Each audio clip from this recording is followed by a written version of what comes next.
Hello audience, welcome to Harnet women's cafe. পুরো March মাস ব্যাপী নারী দিবস উপলক্ষে আমাদের বিশেষ আড্ডা। আজকে আমরা নিয়ে এসেছি women entrepreneur Sharmin Sultana ma'am. Ma'am কেমন আছেন? ভালো, আপনি ভালো? জি ম্যাম, ভালো আছি। ধন্যবাদ আপনি এখানে আসার জন্য। আপনাকেও ধন্যবাদ। ম্যাম, আপনার জার্নি বা আপনার পথ চলা সম্পর্কে কিছু বলুন। পথ চলা বলতে তো অনেক বছর হয়ে গেল। অ্যাকচুয়ালি আমার পরিবার ব্যবসায়িক পরিবার, সো ব্যবসায়ী পরিবার থেকেই আমার আসা হয়েছে। ছোটোবেলা থেকেই বাবাকে ব্যবসা করতে দেখেছি। সারাক্ষণই উনি বাইরে থাকতেন, সো মার সাথেই বেশি সময় কাটানো হতো। ভাইয়েও বিজনেসের সাথে ছিলেন। প্রচুর যেহেতু বাবার সাথে অফিসে যাওয়া হতো, ফ্যাক্টরিতে যাওয়া হতো, তখন দেখতাম যে বাবা কিভাবে কাজ করেন, কিভাবে কমান্ডিং করেন, কিভাবে উনি ব্যাংকে কাজগুলো করছেন, লোকজনের সাথে কথা বলছেন। সো ওই জায়গাগুলো খুব আমাকে ইন্সপায়ার করতো, প্লাস আমার খুব ভালো লাগতো দেখতে দেখতে। তারপর খুব অল্প বয়সে আমার বিয়ে হয়ে যায়, হুইচ ইজ আমি যেটা বলছিলাম তোমার সাথে গল্প করতে করতে, সেটা হলো গিয়ে জাস্ট ইন্টারমিডিয়েট পরীক্ষার পরপরই বিয়ে হয়ে গেল। সো দিস বিয়ের পরে যেটা হয় যে আমার হাজব্যান্ড ব্যস্ত, সবাই ব্যস্ত, তো I was feeling very lonely. And that time I just spoke to my dad যে আব্বু আমি কিছু করতে চাই। তো আব্বু বললো তাহলে যে আমি আমার সাথে ব্যবসায়ী বসো। সো ওখানে 8 বছর কাজ করলাম। কাজ করার পরে আমার বাবার 2টো কোম্পানি আছে। সো ওখানে কাজ করবার পরে তখন মনে হলো নিজের কিছু করার দরকার। বাবার ছত্রছায়া আর কতদিন চলবে। তখন বাবাকে বললাম, হাজব্যান্ডকে বললাম, তো হাজব্যান্ড বললো যে মোস্ট ওয়েলকাম। বাবাও অনেক সাপোর্ট করলেন।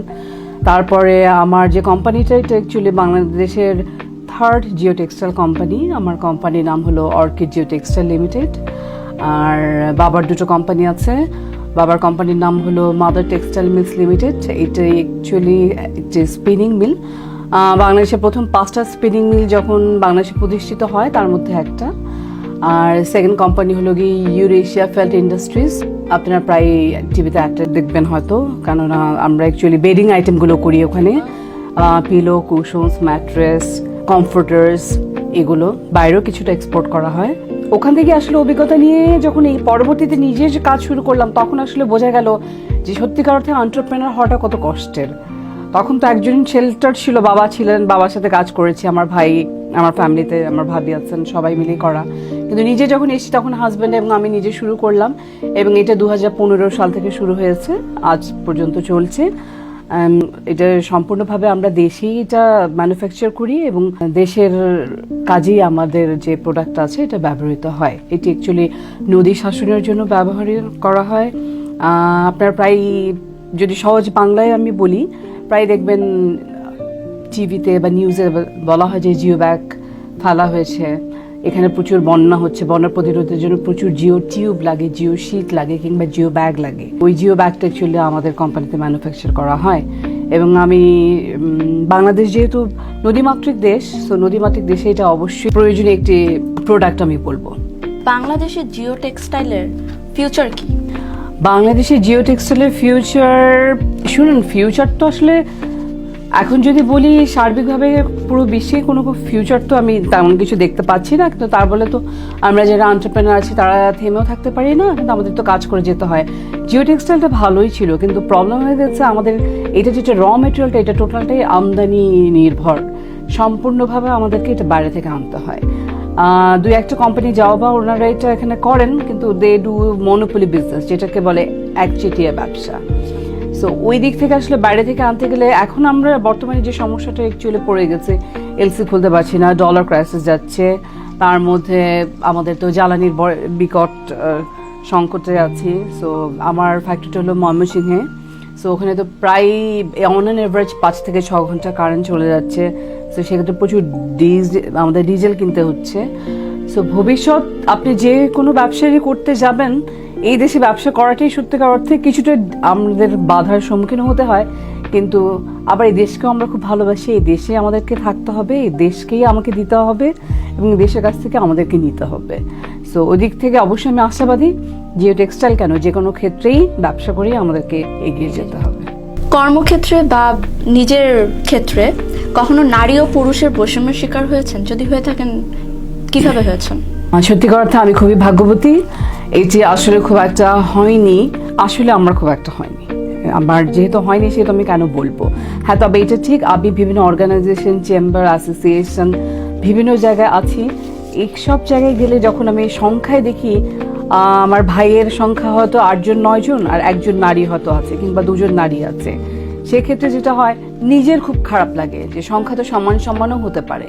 তো নারীদের আসলে অনেক এগিয়ে আসতে হবে এবং এগিয়ে আসাটা কেবলমাত্র পরিবার যদি সাপোর্ট করে তাহলেই একটি মেয়ে আগাতে পারবে, আদারওয়াইজ না। আজকে আমি যতটুকুই যা করেছি বা নিজের স্পৃহা তো থাকতেই হবে, সঙ্গে তো পরিবারের বাবা মা ভাই বোন স্বামী বা যেই মুরব্বী থাকুক না কেন, সাপোর্ট সিস্টেমটা খুব ইম্পর্টেন্ট, ফ্যামিলি সাপোর্ট সিস্টেমটা খুব ইম্পর্টেন্ট। সো ওই জায়গা থেকে আমার আসলে কখনো হয়নি। ধন্যবাদ ম্যাম।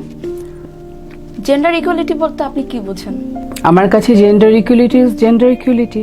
এখানে সব সমান হবে, সমান সমান। যেখানে প্রকৃতি আমাদেরকে প্রথম থেকেই একইভাবে রেখেছে।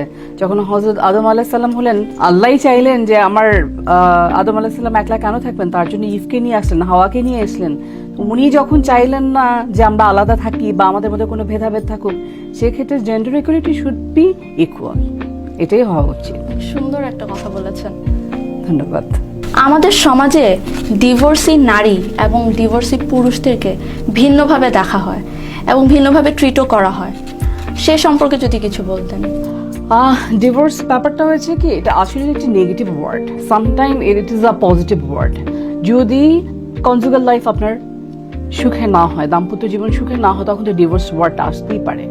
এটার সাথে অনেক কিছু তো রিলেটেড, যেমন ওই ফ্যামিলিতে যদি বাচ্চা থাকে, বাচ্চাদের উপর একটা খুব ব্যাড ইম্প্যাক্ট পড়ে। হাজব্যান্ড ওয়াইফ হয়তো ওনাদের মতো করে ওনারা কোনো না কোনোভাবে হয়তো তাদের দিনটা পার করেই নিতে পারেন বা রাতটা পার করেই নিতে পারেন, কাজের মাধ্যমে হোক, যেভাবেই হোক। কেউ হয়তো দেশে থাকেন, কেউ হয়তো বাইরে চলে যান, কিন্তু দিন শেষে ডিভোর্সি নারীদের অবশ্যই ভীষণ বৈষম্যের শিকার হতে হয়। এই কারণে আমাদের সমাজ ব্যবস্থা এখনো অতটা এগিয়ে আসেনি বা সমাজ ব্যবস্থা এতটাই আপ টু ডেট হয়নি যে একজন ডিভোর্সি নারী, আমি যদি এখন ডিভোর্সি হয়ে আমার বাবার বাড়ি গিয়ে উঠি, আমি জানি না আমি কি চেহারা দেখবো, রাইট? আমি নিজে এখানে বসে আছি কিন্তু একজন ইন্ডিপেন্ডেন্ট এন্টারপ্রেনার হিসেবে, রাইট? কিন্তু আমার মতো সংখ্যা কজন? 0.0 যদি হিসাব করেন খুবই কম। আর লাইক আমি যদি বলি পার্সেন্টেজে 1% 2%, সেটা তো না। কিন্তু অ্যাকচুয়ালি ডিভোর্সি মেয়েদের আসলে অনেক সাফারিংসের মধ্যে দিয়ে যেতে হয়, সেই জন্য ফ্যামিলি সাপোর্ট সিস্টেমটা দরকার এবং প্রত্যেকটা মেয়েকে শিক্ষিত হওয়া খুবই জরুরি। সো ওই ডিভোর্স জিনিসটা তো আদর্শগত দিক থেকে আসলে কেউ করতে চায় না। কেউ কি চায়?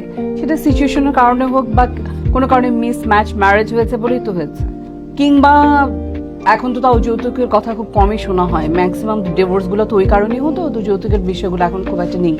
আর সমাজ চেঞ্জ হচ্ছে, মানুষ চেঞ্জ হচ্ছে, আমরা এখন প্রযুক্তির সময় পার করছি। সো আমরা মেয়েরাও এখন অনেকটা মানে মানসিকভাবে আমি বলবো অনেকটাই স্ট্রং, ডেফিনেটলি স্ট্রং এবং উন্মুক্ত চিন্তা ভাবনা করতে পারছি। সো ওই জায়গা থেকে আসলে ডিভোর্সটা অনেকটা সংখ্যায় কমে এসছে। সো আমার কাছে মনে হয় it's a negative term, negative word. দাম্পত্য জীবন যতটুকুই হোক মানিয়ে নিতেই হয়, কাজের ক্ষেত্রেও মানিয়ে নিতে হয়, চলার পথে মানিয়ে নেওয়াটা বেটার, কিন্তু সেটা অবশ্যই মাথা ঝুঁকিয়ে না, চোখে চোখ তাকিয়ে যদি পথ চলাটা সহজ হয় তাহলে ওভাবে চলা উচিত। ধন্যবাদ আপু। আপনার সাথে আলোচনা করার সময় আমি জানতে পারলাম আপনি বিভিন্ন সেক্টরে অনেক বড় বড় পদে অনেক ইম্পর্টেন্ট পার্সন হিসেবে আছেন। শত ব্যস্ততার মাঝেও এত কিছুর পরও আপনি নিজেকে কিভাবে রিল্যাক্স রাখছেন এবং লেজার টাইম আপনি কিভাবে স্পেন্ড করেন? এটা আসলে খুবই মজার একটা প্রশ্ন এবং উত্তরটা খুব মজার হবে। আমি ভীষণ একা থাকতে পছন্দ করি। আমি খুবই একা থাকতে পছন্দ করি, একা থাকি, বই পড়ি। আমার 2টো পার্সিয়ান ক্যাট আছে, ওদের সাথে সময় দেই। কিছুটা গান শুনতে পছন্দ করি। আমার রিল্যাক্সেশন যদি থাকে সেটা হলো গান। আমি ভীষণ রবীন্দ্রসঙ্গীত পছন্দ করি, কারণ আমার পারিবারিক ঐতিহ্য যদি ওভাবে দেখা হয়, ছোটবেলা থেকেই বাবার কাছ থেকেই রবীন্দ্রনাথকে বোঝা, রবীন্দ্রনাথকে জানা। এবং রবীন্দ্রনাথ আসলে যদি বলা হয় সেকেন্ড কোনো big figure at my home, সেটা রবীন্দ্রনাথকে রাখা হয়। তার বিশাল বড় ছবি আমার বাসায়ও আছে। সো রবীন্দ্রনাথের প্রচুর প্রবন্ধ পড়া হয়েছে, তার ছোট গল্প, তার গান শোনা হয়। আর একা থাকার কারণ হলো গিয়ে, একা থাকলে আমার কাছে মনে হয় মানুষ অনেক চিন্তাশীল থাকতে পারে, নিজেকে নিয়ে ভাবতে পারে, সমাজকে নিয়ে ভাবতে পারে, কিছু করবার চিন্তা থাকতে পারে, কিছু দেবার চিন্তা থাকতে পারে, সেটা সমাজের জন্য, মানুষের জন্য হোক কিংবা একটা প্রাণীর জন্য হোক, সেটা কোনো বস্তুর জন্য হতে পারে। কিন্তু দিন শেষে হলো গিয়ে আপনি এত নয়েজের মধ্যে থাকার কি দরকার? সারাক্ষণই যদি আপনি হই হুল্লোড়ের মধ্যে থাকেন, প্রোডাক্টিভিটি আপনি হারিয়ে ফেলবেন। ধন্যবাদ আপু এতক্ষণ আমাদের সাথে থাকার জন্য। এতক্ষণ আমরা অনেক সিরিয়াস আলোচনা করলাম, এবার আমরা কিছু ফান অ্যাক্টিভিটিস করতে যাব, একটি গেম খেলতে যাব যেটির নাম হলো র্যাপিড ফায়ার সেশন। আচ্ছা, are you ready for the rapid fire? Yes. কখনো যদি প্রধানমন্ত্রী হওয়ার সুযোগ পান, কি করবেন? আমাদের বর্তমান মাননীয় প্রধানমন্ত্রী যা করছেন ঠিক তার পদক্ষেপে ফলো করব। সেকেন্ড, যে বিনা শাস্তিতে কোনো ক্রাইম করতে বলা হলে কোন ক্রাইমটি করবেন? আমি ক্রাইম করার মতো মানুষ না, বিনা শাস্তি হোক আর শাস্তি না হোক, ক্রাইম আমি কখনোই করব না। ধন্যবাদ। রেট্রো নাকি কালারফুল? কালারফুল। সাদা নাকি কালো? ব্ল্যাক। ভাত নাকি পোলাও? একদম ভাত। ন্যাচারাল নাকি বিউটি সার্জারি? ন্যাচারাল। ন্যাচারাল। কোন তিনটি কারণে আপনি রাগ হন? কোন তিনটি কারণে আমি ভীষণ রাগ হই সেটা হলো, প্রথমত মিথ্যে আমি একদমই খুবই অপছন্দ করি, সেটা প্রয়োজনীয় হোক অপ্রয়োজনীয় হোক, সত্য তো সত্যই, মিথ্যে বলা দরকার নেই। আর দ্বিতীয়ত অন টাইম, আমি যদি বলি যে আমি এখানে এই টাইমে আসবো, আমি এই টাইমেই আসবো, সো সেখানে সময় ব্যাপারটা খুবই ইম্পর্টেন্ট। থার্ড হলো অযাচিত কথা বলা। Have you ever had a paranormal activities experience? No, not yet. Have you ever experienced near death experience? No, not yet, আলহামদুলিল্লাহ। Define yourself in 3 words. I have a very strong personality, and second thing, I'm very courageous, and the third thing is I'm very much independent. Wow. ধন্যবাদ আপু, আমাদের first game শেষ, এবার আমরা whisper চ্যালেঞ্জে চলে যাব। Okay? আমাকে শুনতে পান? না, শোনা যায় না? না শোনা যাচ্ছে না, লিপসিং দেখে বুঝতে পারছি। আপনাকে আজকে সুন্দর লাগছে। আপনাকে আজকে সুন্দর, অনেক সুন্দর লাগছে। বট গাছ। বট গাছ। Again? বট গাছ।